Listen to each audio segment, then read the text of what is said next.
भारतीय दर्शन और सनातन परंपरा में शक्ति को केवल देवी के रूप में नहीं बल्कि सृष्टि की मूल चेतना के रूप में स्वीकार किया गया है।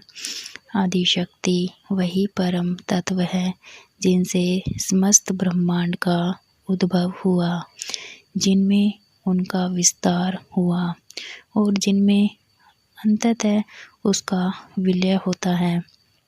वे न केवल सृजन की जननी हैं बल्कि विनाश और पुनर्निर्माण की भी अधिष्ठात्री है।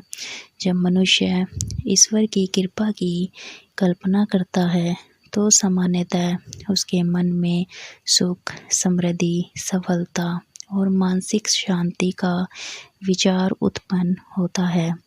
परंतु आदि शक्ति की कृपा इस सामान्य धारणा से कहीं अधिक गहन, जटिल और रहस्यमयी है। उनकी सबसे खतरनाक कृपा वही होती है जिसे मनुष्य प्रारंभ में दुर्भाग्य, पीड़ा और विनाश समझ लेता है। आदि शक्ति की कृपा को खतरनाक कहे जाने का कारण यह नहीं कि वह नकारात्मक या विनाशकारी होती है, बल्कि इसलिए कि वह मनुष्य के भीतर स्थापित सभी झूठे आधारों को तोड़ देती है। यह कृपा मनुष्य के बाहरी जीवन को नहीं बल्कि उसके भीतरी संसार को झकझोर देती है। यह वह शक्ति है जो मनुष्य के अहंकार, उसकी झूठी पहचान, उसके बनाए हुए भ्रम और उसके आत्म केंद्रित दृष्टिकोण को एक एक करके समाप्त कर देती है। इस प्रक्रिया में मनुष्य को ऐसा अनुभव होता है मानो उसका जीवन बिखर रहा हो, जबकि वास्तव में उसका सत्य प्रकट हो रहा होता है। जब आदि शक्ति किसी व्यक्ति पर अपनी विशेष कृपा करती है तो उसके जीवन में अचानक अस्थिरता आने लगती है। जिन परिस्थितियों को वह स्थायी मानकर चल रहा होता है वह एक एक करके बदलने लगती है। जिन संबंधों पर उसे सबसे अधिक विश्वास होता है वे टूटने लगते हैं। आर्थिक, सामाजिक और भावनात्मक स्तर पर वह स्वयं को असुरक्षित अनुभव करने लगता है। सामान्य दृष्टि से यह सब दुर्भाग्य प्रतीत होता है, किंतु आध्यात्मिक दृष्टि से यह एक गहन परिवर्तन की प्रक्रिया होती है। माँ शक्ति मनुष्य को यह सिखाती है कि बाहरी सहारे क्षणभंगुर हैं और वास्तविक शक्ति केवल भीतर स्थित चेतना में निहित है।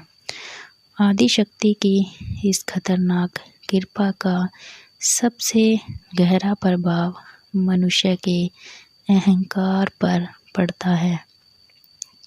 अहंकार वह तत्व है जो मनुष्य को यह विश्वास दिलाता है कि वह ही अपने जीवन का कर्ता और नियंत्रक है।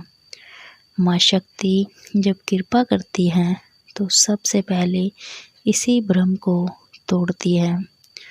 मनुष्य को यह अनुभव होने लगता है कि उसके प्रयासों, उसकी योजनाओं और उसकी इच्छाओं के बावजूद जीवन उसके नियंत्रण में नहीं है। यह अनुभूति अत्यंत पीड़ादायक होती है क्योंकि यह मनुष्य के आत्मसम्मान और आत्मविश्वास दोनों को चुनौती देती है। किंतु इसी पीड़ा के माध्यम से वह विनम्रता व समर्पण का वास्तविक अर्थ समझने लगता है। आदि शक्ति की कृपा का दूसरा गहरा स्वरूप अकेलेपन के रूप में प्रकट होता है। जब व्यक्ति इस कृपा के मार्ग पर आगे बढ़ता है तो वह स्वयं को धीरे धीरे अकेला अनुभव करने लगता है। उसके विचार, उसकी अनुभूतियाँ और उसकी दृष्टि सामान्य समाज से भिन्न हो जाती हैं।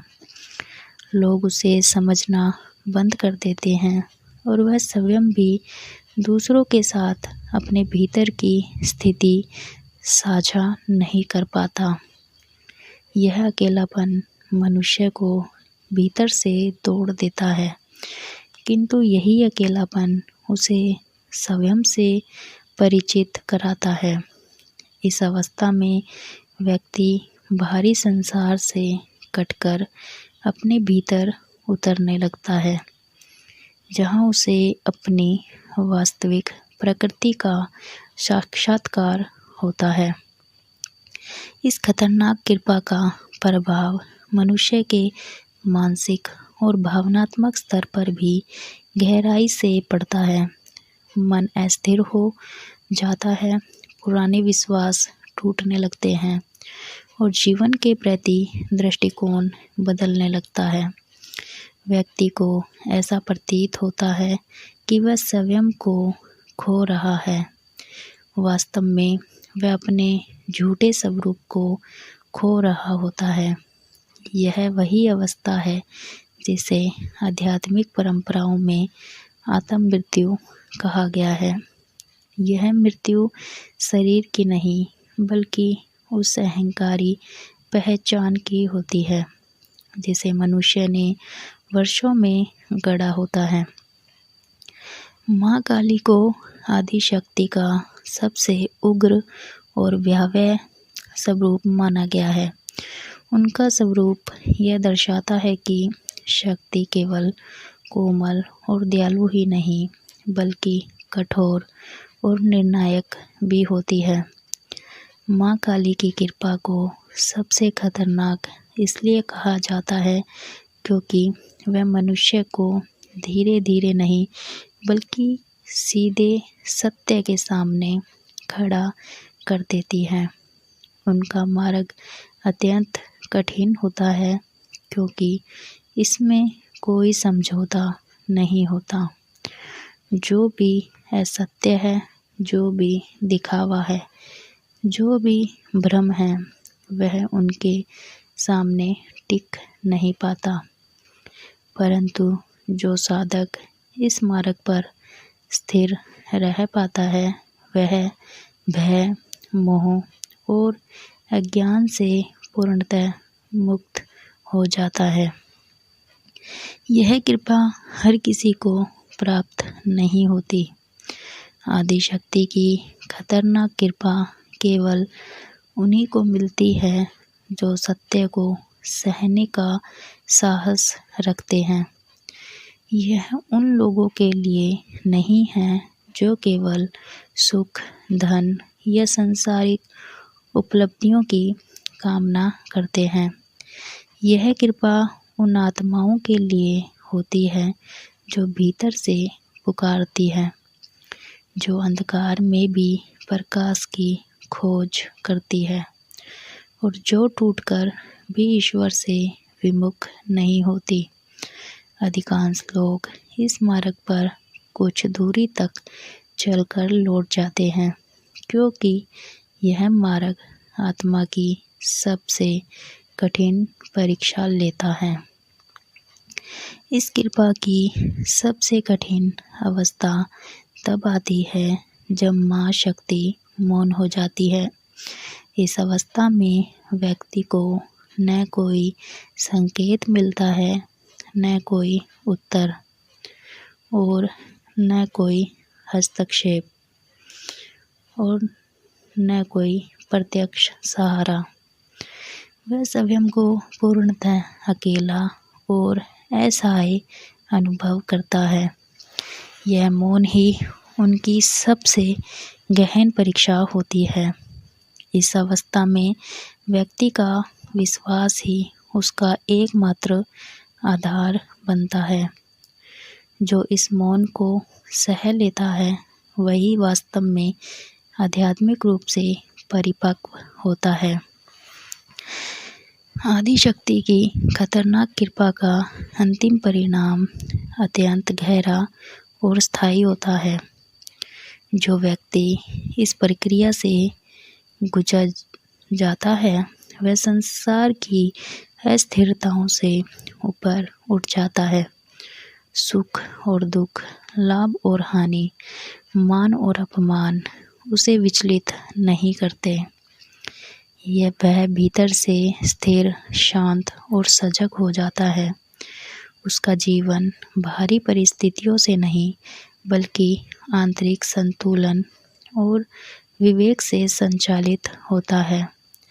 वह जीवन को जैसा है वैसा ही स्वीकार करने की क्षमता प्राप्त कर लेता है। अंत में यह कहा जा सकता है कि आदिशक्ति की सबसे खतरनाक कृपा वास्तव में उनकी सबसे महान दया है। यह कृपा मनुष्य के जीवन को नष्ट नहीं करती बल्कि उसे सत्य से जोड़ती है। यह मनुष्य को नहीं तोड़ती बल्कि उसके भ्रमों को समाप्त करती है। यह उसे कमज़ोर नहीं बनाती बल्कि भीतर के अडिग और स्वतंत्र बनाती है। जो व्यक्ति इस कृपा को समझ लेता है वह जान जाता है कि टूटना अंत नहीं बल्कि नवनिर्माण की अनिवार्य प्रक्रिया है, और जिसे आदिशक्ति अपनी इस खतरनाक कृपा का पात्र बनाती है उसे संसार की कोई भी शक्ति वास्तविक रूप से पराजित नहीं कर पाती। तो आज हमने इस विषय के बारे में समझा और गहन चिंतन किया। तो यही माँ की कृपा के संकेत हैं, यही माँ की खतरनाक कृपा है। अगर वीडियो आपको पसंद आई हो तो वीडियो को लाइक, शेयर, सब्सक्राइब ज़रूर करें और कमेंट में जय माँ आदिशक्ति अवश्य लिखें। जय माँ आदिशक्ति।